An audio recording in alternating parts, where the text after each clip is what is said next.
ജനുവരി മാസം 18-ാം തീയതി മുതൽക്ക് 24-ാം തീയതി വരെയുള്ള ഒരാഴ്ചത്തെ കാലഘട്ടത്തിലെ ഗ്രഹസ്ഥിതി അനുസരിച്ച് സ്ഥിരരാശികളിൽ സ്ഥിരമായിട്ട് നിൽക്കുന്ന ഗുരു മിഥുനത്തിലാണ്, ശനി മീനത്തിലാണ്, രാഹു കുംഭത്തിലും കേതു ചിങ്ങത്തിലുമാണ്, സൂര്യനും ബുധനും ശുക്രനും കുജനും മകരം രാശിയിലാണ്. ചതുർഗ്രഹ യോഗം ഉണ്ട്.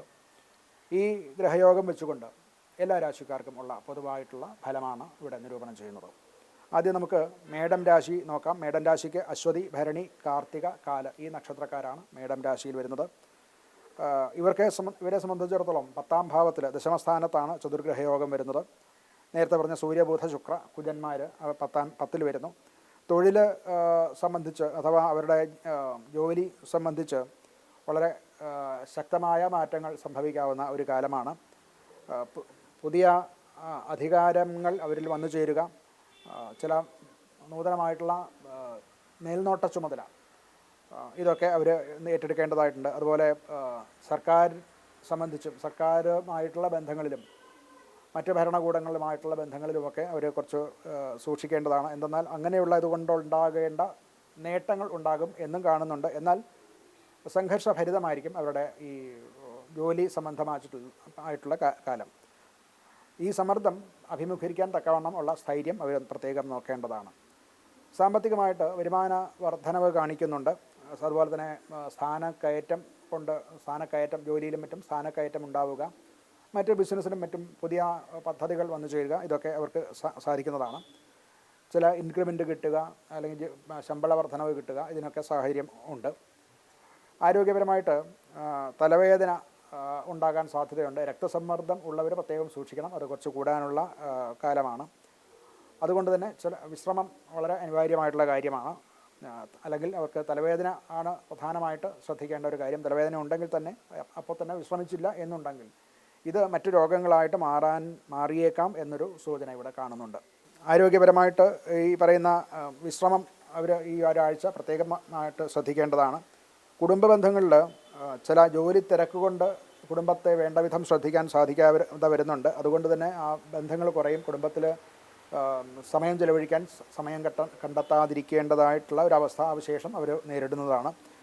ഇവർക്ക് ഒരു പരിഹാരം എന്നുള്ള നിലയ്ക്ക് സൂര്യ നമസ്കാരം ചെയ്യുക, സൂര്യനെ വണങ്ങുക, സൂര്യക്ഷേത്രത്തിൽ അഥവാ അതില്ലാത്തിടത്ത് ശിവക്ഷേത്രത്തിൽ ദർശനം നടത്തുക, ഇതൊക്കെ നല്ല കാര്യമാണ്. നിത്യേന 12 പ്രാവശ്യം സൂര്യനെ നമസ്കരിക്കുക അഥവാ സൂര്യായ നമഃ എന്ന മന്ത്രം ജപിക്കുക. അതുപോലെ ഗുരുവിന് തുല്യരായിട്ടുള്ള ആൾക്കാർ, അച്ഛൻ, അങ്ങനെയുള്ള ആൾക്കാരെ ബഹുമാനിക്കുക, അവർക്ക് ദാനാദികൾ കൊടുത്ത് അവരെ സന്തോഷിപ്പിച്ച് അവരുടെ അനുഗ്രഹം തേടുക, ഇതൊക്കെയും നല്ലതാണ്. ചുവന്ന വസ്ത്രം ധരിക്കുന്നതും നല്ല കാര്യമാണ്. നമ്മുടെ ഭാരതീയ ചിന്താക്രമത്തിൽ ആത്മസാക്ഷാത്കാരം കിട്ടുന്നത് ഈശ്വര ഭജനത്തിൽ കൂടെയാണ്. ഈശ്വരനെ ഭജിക്കുന്നതിൽ കൂടെയാണ് ആത്മാവിനെ അറിയുന്നത്, അവനവനെ അറിയുന്നത്.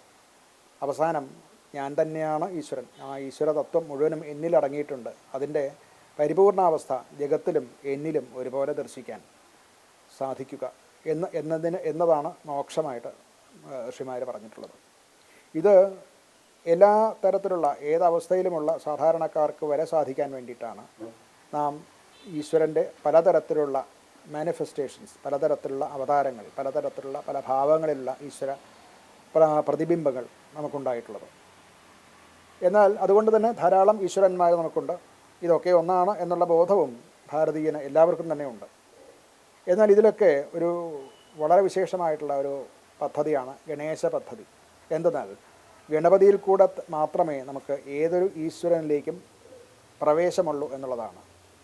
അതുപോലെ തന്നെ ഏതൊരു പൂജ ചെയ്താലും, ഏതൊരു ഈശ്വരനെ വണങ്ങിയാലും പൂജിച്ചാലും അവിടെയൊക്കെ ഗണപതിയിൽ കൂടെ മാത്രമേ അത് തുടങ്ങാൻ പറ്റുള്ളൂ. ഗണപതിയെ പൂജിച്ചുകൊണ്ട് മാത്രമേ മറ്റേതൊരു ഈശ്വരഭാവത്തെയും നമുക്ക് പൂജിക്കാൻ പറ്റുകയുള്ളൂ. അത് ഏതൊരു ക്ഷേത്രത്തിലാണെങ്കിലും, അത് മഹാവിഷ്ണു ക്ഷേത്രത്തിലാകട്ടെ, ശിവക്ഷേത്രത്തിലാകട്ടെ, ഭദ്രകാളി ക്ഷേത്രത്തിലാവട്ടെ, അവിടെയൊക്കെ പൂജ തുടങ്ങുന്നത് ഗണപതി വന്ദനത്തോടു കൂടിയാണ്. അഥവാ ഗണപതിയെ പൂജിച്ച് ഗണപതിയെ നിവേദ്യം കൊടുത്ത് പ്രസാദിപ്പിച്ച് അതിന് ശേഷം മാത്രമാണ് ഈ പ്രധാന ദേവങ്ങളിലേക്ക് പോകുന്നത്. അതുപോലെ തന്നെയാണ് അനുഗ്രഹ കലകളും. ആ ദേവൻ്റെ അനുഗ്രഹ കലകളും ഗണപതിയിൽ കൂടെയാണ് നമുക്ക് കിട്ടുക എന്നതും ഒരു താന്ത്രിക സത്യമാണ്. അതുകൊണ്ട് തന്നെ ഏതൊരു കാര്യം തുടങ്ങുമ്പോഴും ഗണേശ ഭജനത്തിൽ കൂടെ മാത്രമാണ് നമുക്ക് സാധിക്കാവുന്നത്.